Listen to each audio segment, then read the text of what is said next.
اساتذہ کرام اور عزیز ساتھیوں، السلام علیکم ورحمۃ اللہ وبرکاتہ۔ ہر سال کی طرح اس سال بھی ہمارے اسکول میں، ہمارے مدرسوں میں یوم آزادی کا جشن بڑی ہی جوش و خروش کے ساتھ منایا جا رہا ہے۔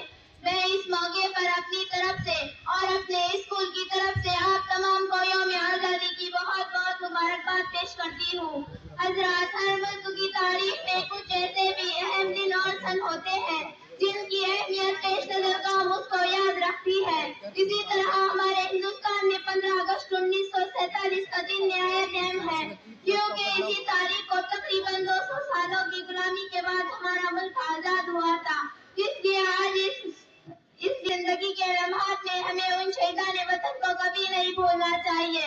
اگر ان کی قربانیاں نہ ہوتی تو آج ہمارا ملک آزاد نہ ہوتا، آج ہمارا دیش آزاد نہ ہوتا۔ یہ وہی بہادر تھے جن کے لیے شاعر نے کہا، مٹ گئے پر نہ مٹنے دی وطن کی آبرو، مٹ گئے پر نہ مٹنے دی وطن کی آبرو۔ ان شہیدان وطن کو بارہا میرا سلام۔ بہت اچھا، بہت اچھا۔ عائشہ بھی شیخ آصف 8ویں جماعت سے یہاں پر آئے اور